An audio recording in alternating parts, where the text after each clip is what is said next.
Mes jambes. Waouh. Non mais, non, je peux plus là. Salut, c'est Karine pour la pensée du jour et on va parler de persévérance.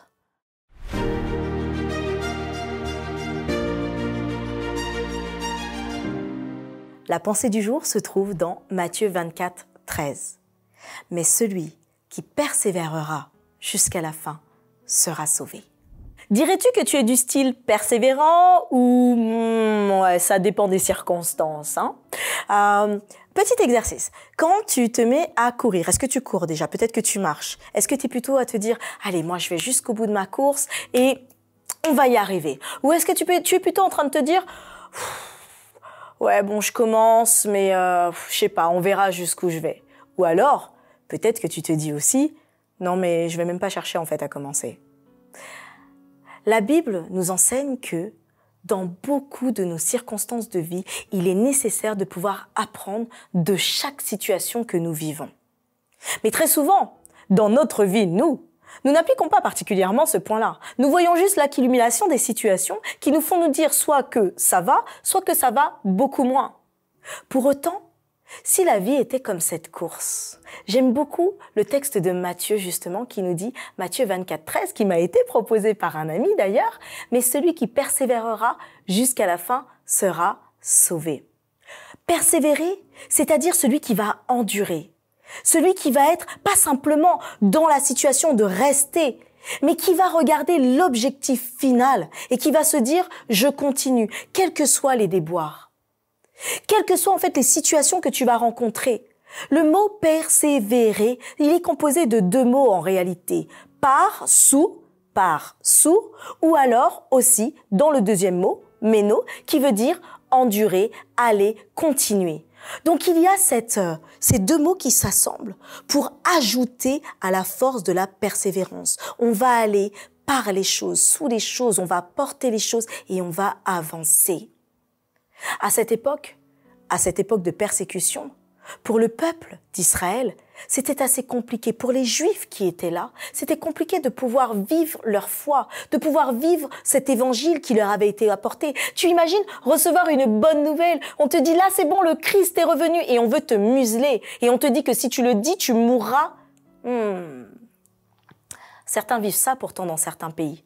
Peut-être que nous ne le vivons pas nous, quand nous sommes peut-être dans nos pays, en France, à La Réunion, au Togo, au Cameroun, à l'île Maurice, en Asie et autres. Peut-être que nous ne le vivons pas comme ça. Mais pour certains, c'est le cas. Ce qui est sûr, c'est que Dieu a voulu que nous puissions à tout moment nous dire que dans toutes les situations, il nous assure une fin. Il ne dit pas simplement que nous allons arriver sur la ligne d'arrivée. Il nous dit que nous serons sauvés. Tu sais, quand tu fais une course, tu ne sais pas dans quel état tu te retrouveras à la fin. Mais Dieu te dit que lui, à la fin, il va te restaurer totalement, qu'il va te ressusciter, qu'il va te donner une nouvelle vie, qu'il va te donner cette nouvelle perspective où tu pourras être avec tous ceux qui auront été eux aussi sauvés.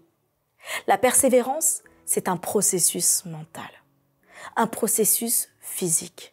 Tout en toi doit décider que chaque pas, tu vas le faire. Et je me souviens de cette histoire de cet alpiniste qui avait été pour monter un haut sommet. Mais quand il le fit, il sentait que vers la fin, il n'arrivait plus. Ses jambes ne le tenaient plus. Peut-être as-tu fait des marathons, tu sais ce que c'est les étapes du marathon. Il sentait que sa respiration était courte et qu'il ne pouvait plus faire un pas devant l'autre. Mais qu'est-ce qu'il a décidé de faire? Il a décidé d'arrêter de penser à « je n'y arrive pas », mais de se dire un pas après l'autre, un pas après l'autre, un pas après l'autre, un pas après l'autre. Et il est arrivé au sommet. J'ai eu l'occasion de faire aussi une randonnée et cette réalité, elle est vraie. Tu finis par ne plus réfléchir, non pas ne plus penser faire automatiquement, mais te dire là, ce sera un pas après l'autre. Chaque pas devient conscientisé. Chaque pas prend son importance. Chaque pas signifie que j'arrive vers ma victoire. Et toi aujourd'hui, chaque pas que tu fais te dit que tu te rapproches un peu plus du royaume de Dieu. Alors à cet instant, je ne peux que t'inviter, et nous sommes tous invités, à faire un pas de plus. Persévère, persévère jusqu'au bout parce que celui qui est vivant te dit qu'il est avec toi à cet instant. Il veut que tu sois sauvé et il veut que par ta persévérance, d'autres soient sauvés. Parce que oui, tu seras un témoignage que le Dieu est vivant et qu'aujourd'hui, il t'amène à cette finalité. Alors, dis-nous quel sera ton pas de plus. Partage-nous quel sera ton pas de plus et sois sûr que Dieu est à tes côtés.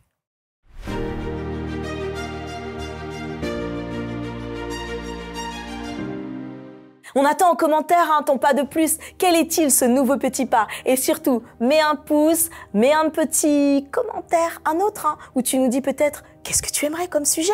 On passe le bonjour à tous ceux qui nous regardent, à nos fédérations sœurs, à nos unions sœurs. Et on vous dit à très bientôt, demain surtout, pour une autre pensée du jour.